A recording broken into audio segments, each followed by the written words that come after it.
Ya, pemirsa, 2 jam lebih Capres Prabowo Subianto dan Capres Joko Widodo menjelaskan visi misinya tentang politik internasional dan ketahanan nasional. Dan apa yang menonjol dari debat tadi? Mari kita tanyakan langsung saja kepada pemimpin redaksi Berita 1 News Channel, Don Bosco Slamun, serta Direktur Eksekutif Indikator Politik Indonesia, Burhanuddin Muhtadi. Mas Burhan, Bang Don, kita tadi sudah mendengar seperti apa pemaparan visi dan misi terkait dengan topik malam ini, yaitu politik internasional dan ketahanan nasional.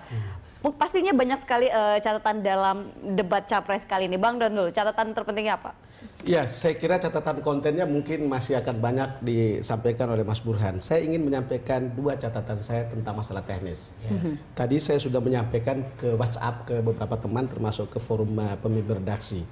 Saya melihat kerja kamera teman-teman di sana itu bias. TV penyelenggara. TV penyelenggara, saya tidak tahu apakah TV One sama siapa begitu kali ini, tapi itu bias. Anda lihat ketika swing ke penonton masa Prabowo dan ke masa Jokowi. Anda kalau lihat kamera itu akan dominan ke sana. Ketika applause diambil close up lalu kemudian lama begitu. Tapi kalau Anda lihat applause terhadap pernyataan Jokowi, Anda akan lihat itu cuman sepintas dan bahkan hanya ngambil separuh dan hanya banyak suaranya ketimbang penampakannya. Sehingga kalau Anda lihat kesannya adalah lebih meriah penonton atau massa yang dibawa oleh Prabowo atau untuk pendukung Prabowo ketimbang massa yang dibawa untuk mendukung Jokowi. Saya lihat swingnya Jimmy Jeep itu betul-betul bias menurut saya. Kemudian yang kedua, backgroundnya. Kalau Anda lihat backdropnya, itu terlihat bagaimana backdrop itu yang untuk kamera ke Prabowo itu fokus Prabowo seorang diri. Ya. Tetapi ketika arahnya ke Jokowi itu ada banyak sekali penonton di belakangnya. Mungkin orang akan mengatakan tidak apa-apa. Bukan, ini distract. Penonton melihat fokus ke Prabowo dan penonton tidak melihat fokus ke Jokowi. Jadi itu terlihat, dia akan terganggu oleh orang-orang yang akan terlihat. Kalau lihat gerak kamera begini, di dalam praktek kita sebagai orang TV sehari-hari kita tahu ketika kamera bias itu dengan tujuan apa, dengan latar belakang apa, untuk mencapai tujuan apa, itu semua rata-rata orang bisa paham begitu. Dan itu melanggar aturan KPU karena setiap penyelenggara debat itu harus memberikan shot yang sama buat Capres A, Capres B maupun pendukungnya, plus angle-nya juga harus. Dan ini menjadi catatan tentunya sangat penting dalam penyelenggaraan debat karena kita ikut menyiarkannya. TV-TV lain juga ikut menyiarkannya. Lalu kemudian jangan sampai publik merasa kita juga membuat bias. Baik. Gitu, kalau dari segi konten, Mas Burhan? Ya tentu saya bukan ahli politik internasional, saya juga bukan ahli militer. Yang saya amati adalah penguasaan masalah, kemudian gaya komunikasi, dan bagaimana kedua capres itu menyampaikan apa yang berada di kepalanya sehingga bisa dipahami gitu ya, dan menjadi semacam gambaran tentang kebijakan yang akan dilakukan 5 tahun ke depan jika mereka terpilih. Nah, kalau dilihat dari sisi penguasaan masalah, yang saya lihat seorang Jokowi yang sipil itu tidak kalah. Ya, terutama ketika dia menjelaskan spek dari Panzer. Baik itu Anoa maupun Leopard ya. Kemudian juga dia menguasai cukup banyak masalah terkait dengan masalah ketahanan nasional. Sesuatu yang menurut saya tidak cukup mengagetkan ya, karena bagaimanapun awalnya banyak pihak yang mengatakan dia akan ditelan hidup-hidup ya oleh Prabowo ya. Kemudian ada beberapa hal yang menurut saya menjadi keistimewaan Jokowi, dan di situ dia mengatakan misalnya soal persaingan global dan bagaimana persoalan geopolitik ya mempengaruhi Indonesia dan seterusnya. Tetapi jawaban dari Prabowo terutama ketika dia menjelaskan pertahanan terbaik adalah meningkatkan kesejahteraan ekonomi rakyat, itu adalah jawaban terbaik dari Prabowo yang saya dengar selama 2 jam. Jadi dia mengatakan dalam konteks pertahanan yang terbaik yang harus dilakukan oleh pemerintah adalah meningkatkan kesejahteraan. Karena sehebat apapun pertahanan yang dimiliki oleh kita, kalau rakyat kita miskin, itu akan menjadi lubang yang bisa dimasuki oleh pihak lawan. Jadi masing-masing sebenarnya punya keunggulan, meskipun lagi-lagi karena ekspektasi publik terhadap Prabowo itu tinggi, karenanya kalau misalnya dia tidak terlalu perform, itu langsung kelihatan. Sementara karena ekspektasi terhadap Jokowi dalam hal debat itu rendah, sedemikian baik saja dia memenuhi Menjadi sesuatu ekspektasi yang luar minimal, itu langsung Jokowi menang. Kira-kira begitu ya. Jadi Baik, kalau tergantung cara pandang. Nah, kalau Bang Don melihat cara mereka berdua mendeliver Ya. seperti itu. Ami, cara mereka berdua mendeliver hari ini jauh lebih rileks menurut saya.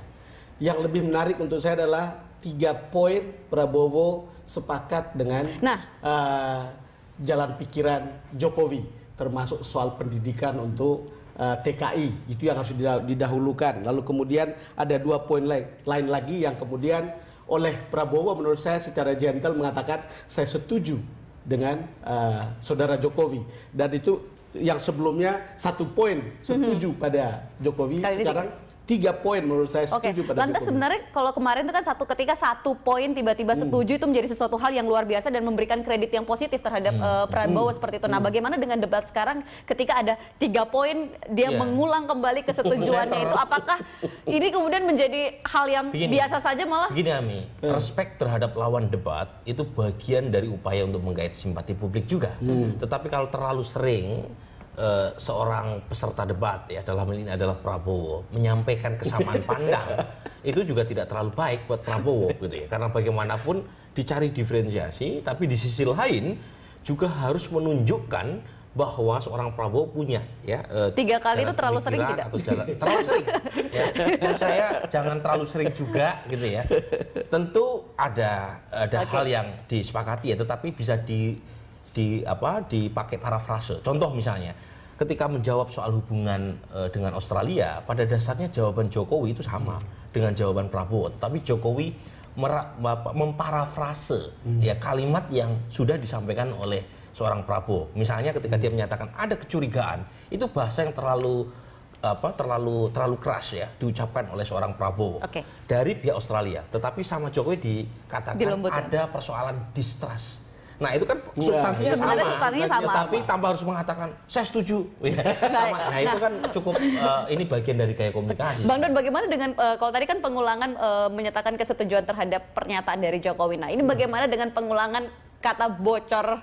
Ada kebocoran, bahkan ini berkali-kali loh ditegasin oleh Prabowo.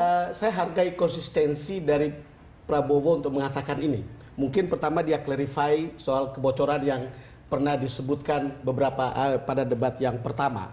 Tapi soal yang ini memang mungkin tesis yang ada di kepalanya adalah ini soal kebocoran gitu. Jadi itu terus-menerus dibawa gitu. Ya, kalau sudah begitu kan itu kan based on mindset dan keyakinan dia tentang apa yang mau dibuat. Kan itu kan harus dihindari kebocoran itu.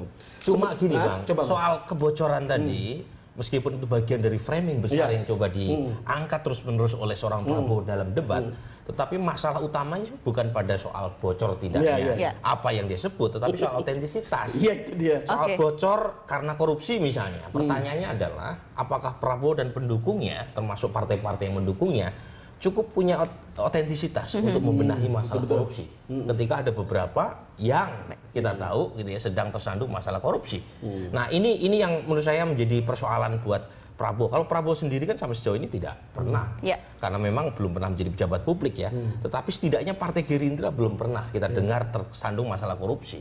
Tetapi ini yang saya tadi soal bagaimana originalitas pikiran disambung dengan otentisitas ketika dia misalnya terpilih sebagai presiden. Nah kalau kemudian dari sisi Jokowi, bagaimana ketika Jokowi ini tadi juga menyatakan bahwa atau menegaskan bahwa dia adalah orang yang tegas, bahkan ketika ada satu pernyataan mengenai tapal batas itu dia mengatakan bahwa kalau ada yang macam-macam kita ribut, kita bikin ribut seperti itu. Kita bikin rame. Tidak terlalu terlalu nendang kata-kata itu ya. Tapi kan sebagai calon presiden untuk Jokowi yang selama terang, ini itu kan sesuatu yang sangat besar. Jadi kita bikin rame bisa diinterpretasikan macam-macam begitu ya. Tapi ada 2 hal yang menarik menurut saya tadi yang menurut saya lebih mudah dipahami oleh penonton. Saya nggak tahu komentar Mas Burhan. Saya minta komentar Mas Burhan. Pertama, Jokowi itu akan mengatakan mengakui kemerdekaan Palestina. Negara Palestina merdeka. Itu poin itu seberapa besarnya untuk membuat dia rebound. Kedua, yang menarik untuk saya adalah soal abad Asia. Saya rasa ini banyak di kalangan bisnismen yang berpikir abad sekarang memang abad Asia. Ini adalah era emas Asia. Jadi Cina, kemudian Korea, India, dan Ya. seterusnya itu adalah Baik. masa depan diplomasi kita sebetulnya. Ya, soal abad Asia dan soal poros maritim dunia serta jawaban dia masalah WTO saya kira cukup baik. Itu poin yang menunjukkan bahwa Jokowi unggul Oke, baik. dalam konteks itu tadi ya. Tetapi ketika Anda tanyakan soal bagaimana efek ketika seorang Jokowi dalam pemaparan visi misi dalam soal debat ini dia mengatakan Palestina, efeknya seperti apa? Tentu sebagai peneliti saya harus mengatakan dua hal. Satu, berapa banyak masyarakat kita yang concern dalam soal Palestina?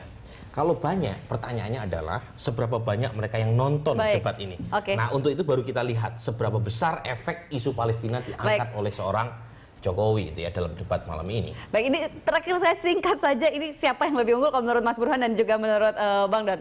Bang Don dulu. Saya melihat keunggulan substansi itu ada pada Jokowi dan termasuk gesturnya yang berubah pada Oke, malam baik. ini. Mas Ya, ini tentu tidak bisa matematis ya, karena masing-masing punya semacam pandangan dan angle yang beda dalam melihat siapa yang unggul. Dalam soal substansi, terutama dalam soal ekonomi dan tantangan luar negeri, Jokowi unggul. Dalam soal militer pun tidak kalah. Maksud saya tidak kalah karena dia latar belakang sipil. Oke. Tetapi dari sisi artikulasi dan dari sisi intonasi memang Prabowo punya kemampuan di situ. Jadi Baik. lagi-lagi, tetapi dibanding dengan debat yang kedua, saya kira Jokowi lebih baik gitu ya. Oke. Tetapi masih seimbang lah dengan debat yang pertama itu ya. Baik, terima kasih Mas Burhan, terima kasih Bang Don sudah bergabung bersama kami.